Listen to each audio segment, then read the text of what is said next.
Hello everyone, welcome to Trang's survival guide to UC Berkeley. It's been a long time since I've sat in front of the camera and just talked. I'm a little out of practice, I'm a little nervous, and of course everything gets better with time, so cut me a little slack if I'm a little awkward, if things are a little messy in this video. Hopefully as time goes on I'll get better, more comfortable, more natural. I've drawn out a little outline here for the video. I tried filming this before and I just tried to raw dog it and it just didn't work out well. I have a little outline to help me out. So a little bit about me before we get into this. My name's Trang. I'm a rising senior and a psych major at UC Berkeley. I've been here for about 3 years now and I'm coming up to my last and final year, and I've learned a lot. I've made a lot of mistakes. I have a lot of regrets. You wanna come up? This is Cal. This is my roommate's cat.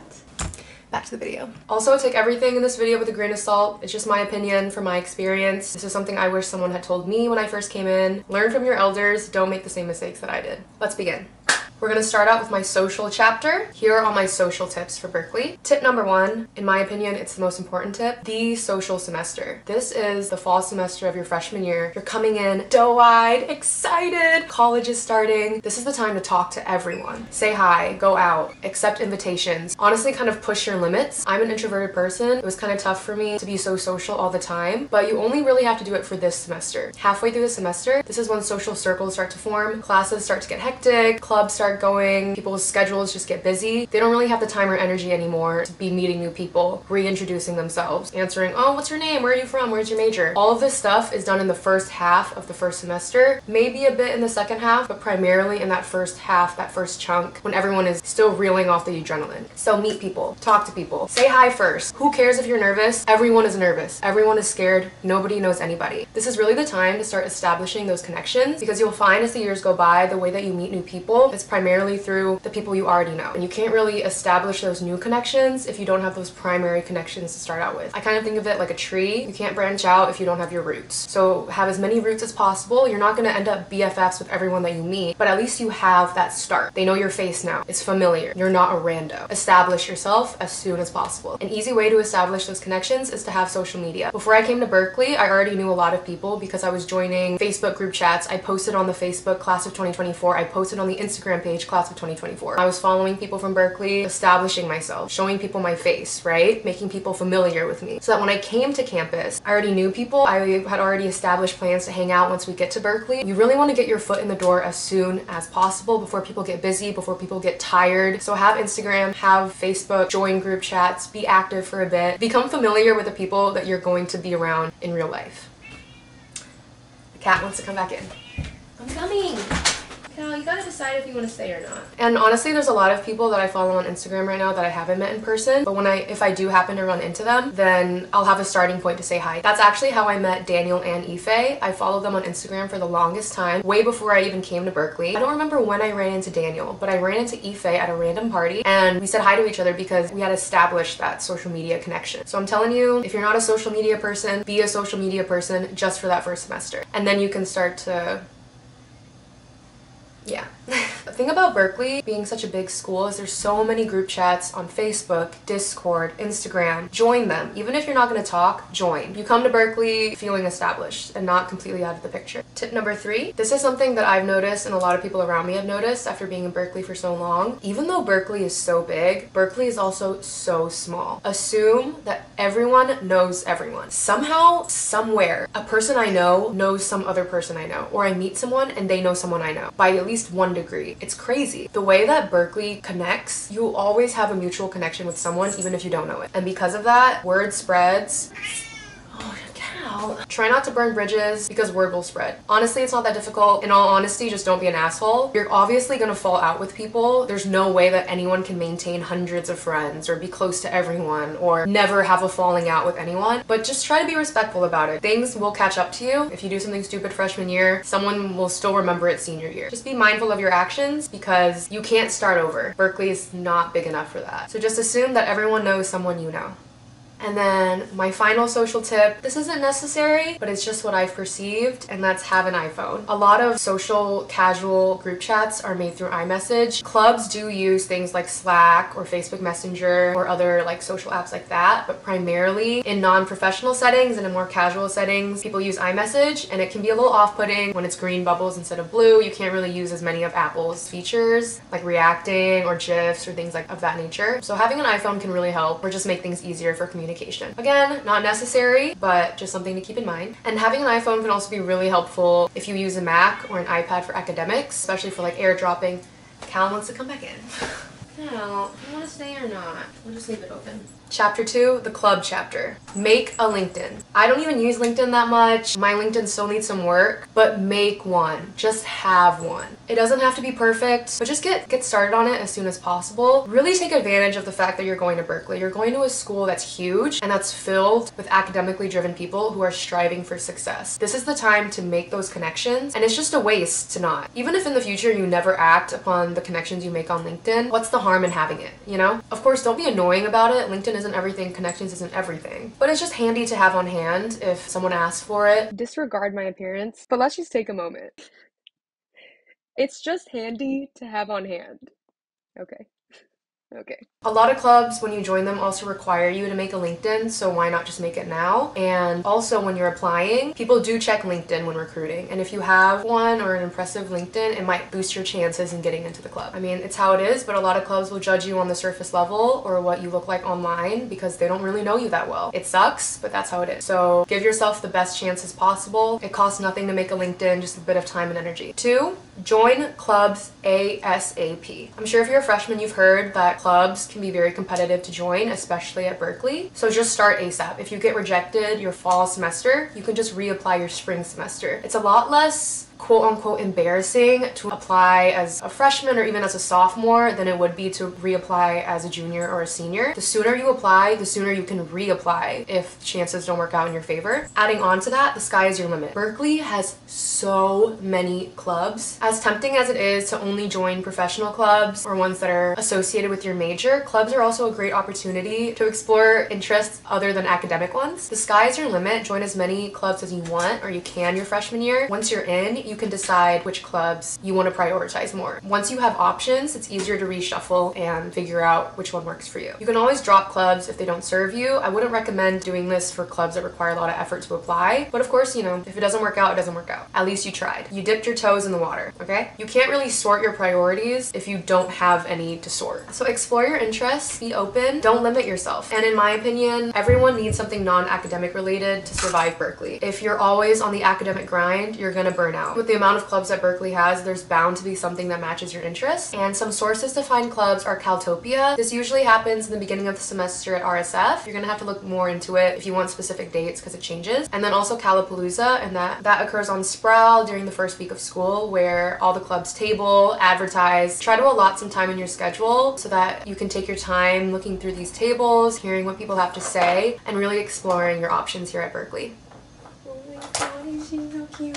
Chapter 3, academic advice. Go to class. I know everyone says this, and you're bound to not go to class sometimes. I haven't gone to class sometimes, but try to go to class. Even if you're gonna sit there and just be on your phone the whole time or online shop the whole time, at least you're there. You'll pick up something. Versus if you're not there, you're guaranteed not to learn anything. Just be there. You can at least be aware of where class is, what's going on, have at least a slight idea. Versus if you don't go at all, you're 100% in the dark and you're lost. And if you don't go once, it's a very slippery slope. You don't go once, you don't go twice, you don't go 3 times, and then soon enough you're not going to class at all. Try your best to go. Don't make it a habit not to go to class. The minute that exams come in, you're gonna hate yourself and it's just gonna be tough. Establish that habit early on. Go to class. Please, I beg of you, and I wish I could punch or slap Trang of the past and tell her the exact same thing. Learn from my mistakes. Go to class. I'm really begging. Next, get used to using Google Calendar and BCal. To be honest, I don't really use BCal. That's like the Berkeley version of Google Calendar. I use the Apple Calendar and Google Calendar, and I sync them just because it's easier to check on all of my devices. It doesn't matter what calendar you use, but a calendar is going to be your best friend. When you come to college, you're going to have to sort so many things in your life. Academic events, class events, jobs, social events, club events. It's going to be really hectic and really hard to juggle all in your head. But if you have a calendar, it can make make it really easy. And you can also send invites and things like that. It just makes your life easier, so why not use it? And if you get used to it early on, establishing time management skills will really help you in the future. So this is a great time to start, and it's never too late. It's never too late. Start now. My next tip, the professor makes the class. It can be the greatest, most interesting class in the world, but if the professor sucks, the class will suck. It will drain the life out of you. You will regret everything. Before you sign up for a class, check them on Rate My Professor. See what people have to say. Another resource for signing up for class. Oh my god, Cal. All right, Cal, I'm not letting you back in, okay? Bye. Another resource for signing up for classes is Berkeley Time. This site was created by the ASUC, and it gives you when classes are and most importantly, the grade average for the class. And you can kind of decide based on the grade average, is it worth taking the class? Is it right for you? It's just a great resource, so take advantage of it. Next tip, don't be afraid to ask for help. If you need an extension, ask for it. Worst thing they can say is no, right? And then you're in the exact same spot that you were in before. Ask for help. Really, this is just about taking advantage of your resources. Join class discords, join class group chats. This is where you can work with other students who might have similar questions as you, who might be able to provide you with more resources. Join these things. You're really just putting yourself at a disadvantage if you're not using these resources. And honestly, people are more understanding than you think. Everyone is just trying to live their best life. Everyone is struggling. People just act like they aren't. There's no shame in asking for help, and really, it's kind of dumb not to. Worst thing they can say is no. And finally, my last academic tip is to let go of your high school self. Everyone really struggles with this when they first come to Berkeley. Most, if not all, of the people who come to Berkeley were academically successful in high school. Classes, of course, might have been difficult. You definitely had to put in the work, but you had the results to show for it. Your college self is going to be much different than your high school self. First of all, you're going to have to juggle a lot more than just school. You're going to have to figure out your personal self. You're going to have to figure out clubs, scheduling, cooking, eating, getting to places on your own, just trying to learn how to live by yourself. And the classes at Berkeley are a lot more academically rigorous than any high school class. I have to promise you that. The classes are bigger. The professors aren't going to know you unless you make an active effort for them to know you, and it's just going to be tough. Let go of your high school self, be more understanding and more kind to your college self, but also just be aware that the road to success in college is going to be a lot different than the road to success in high school, and you might have to adopt a different lifestyle or different habits if you want to be successful in college. Chapter 4 is the lifestyle chapter. Berkeley's huge. Backstory, I'm from Arkansas, tiny little city. Coming to Berkeley was crazy. I had never been around so many people in my entire life. I had never been perceived by so many people in my entire life. It was really intimidating. And I won't lie, for a bit, I had, you know that syndrome you had in high school? The spotlight effect, where you feel like everyone's looking at you even though no one really cares what you do. I suffered from that for a bit, and I'm giving you this advice so you can avoid that phase in your life. Of course, it's inevitable. You're gonna get anxious sometimes just because Berkeley is so big. Just try not to be intimidated by the population and instead take advantage of it, make the most out of it. Because it's so big, nobody cares about you. Use it to explore yourself, dress how you want, act how you want, be yourself shamelessly, because end of the day, that's what everyone else in Berkeley is doing, and it's so big that nobody cares what you do. Nobody cares. And the strangest shit happens in Berkeley. A guy set himself on fire and then someone threw a bike at him. We have a lady who just flashes her vagina at people randomly. Berkeley has a lot of weird things going on. You are the least of people's problems. Dress how you want, be how you want, do what you want, explore who you are. Berkeley's a great place to do that, and it's such an open environment and everyone's a little weird. So it's honestly a great place to just do whatever you want and find out who you are. A lot of people also talk about this, and that's Berkeley goggles. They exist. They're real. People have to prioritize in life, right? Berkeley is a very academically rigorous school, so people prioritize academics. Because of that, they may not prioritize other things like their physical state. And honestly, that's okay. I don't really know what to say about Berkeley goggles, because Berkeley 10 is definitely an outside world 7, but you're gonna be here 4 years, and honestly it can be kind of a good thing, because once you leave Berkeley, everyone is just infinitely more attractive.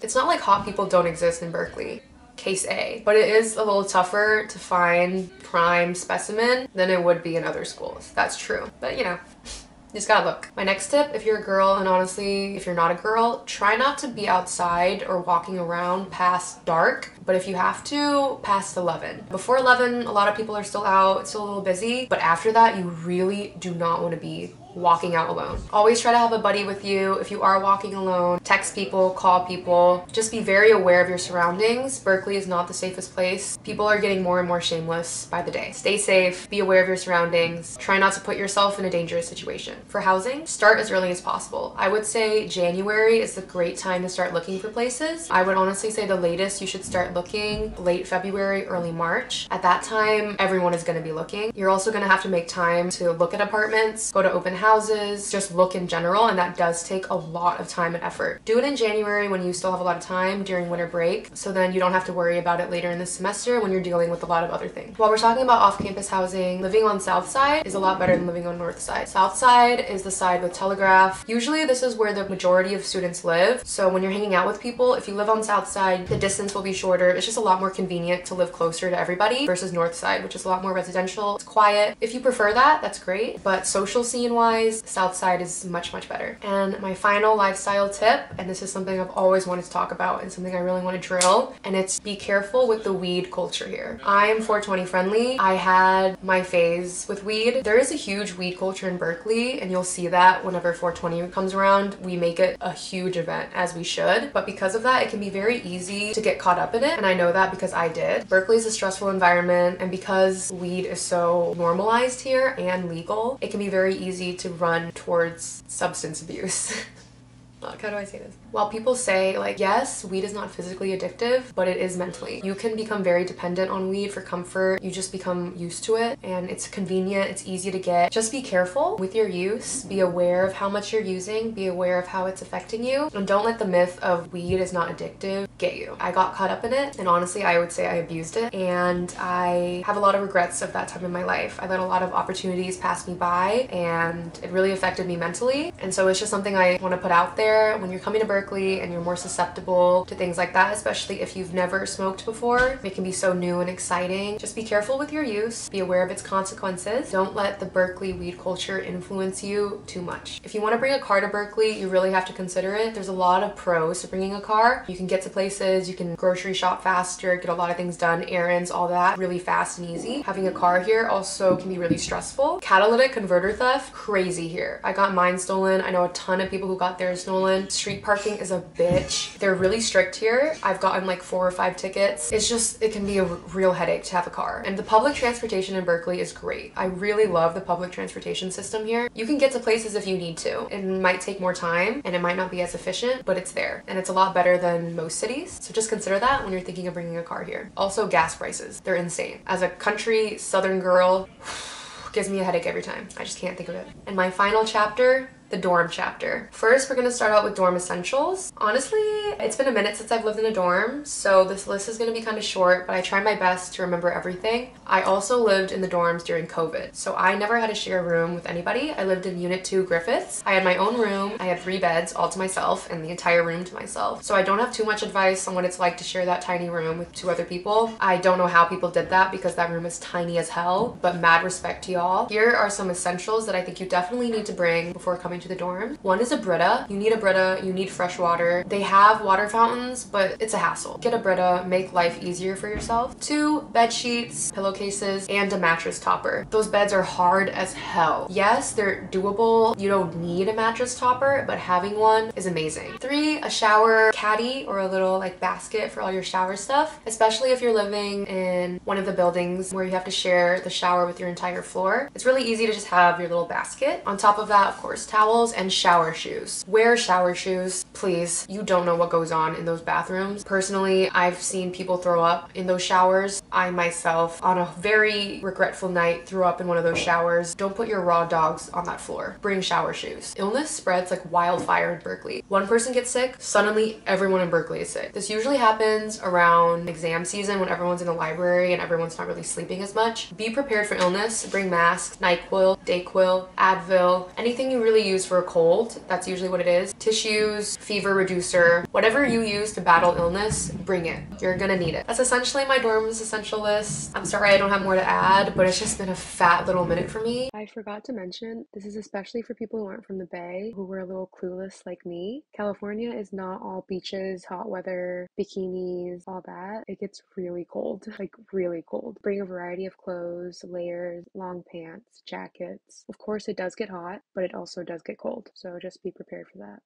And that concludes Trang's survival guide to UC Berkeley. I do think that this needs a lot of work. I feel like there's a lot that still needs to be said, so I might do a revised version by the end of my senior year. But I just wanted to put this out there as soon as possible for any of the incoming freshmen. For a long time, I was really scared of doing a video like this where I just sit in front of the camera and talk, since it's been so long for me. I used to be very used to this, but it's just been so long that I got kind of scared. So I just wanted to nip it in the bud, run through it real quick, and then hopefully get better as time goes on. Thank you for watching. If you have any questions, you can let me know and I'll try my best to answer them. Congrats to everyone for making it into Berkeley, and I'm wishing you the best of luck, both academically, socially, and mentally. Be easy on yourself. You got this. Just hang in there, and times are gonna be tough, but why am I doing like a motivational speech? Yeah. Thank you for watching, and I'll see you next week. Bye.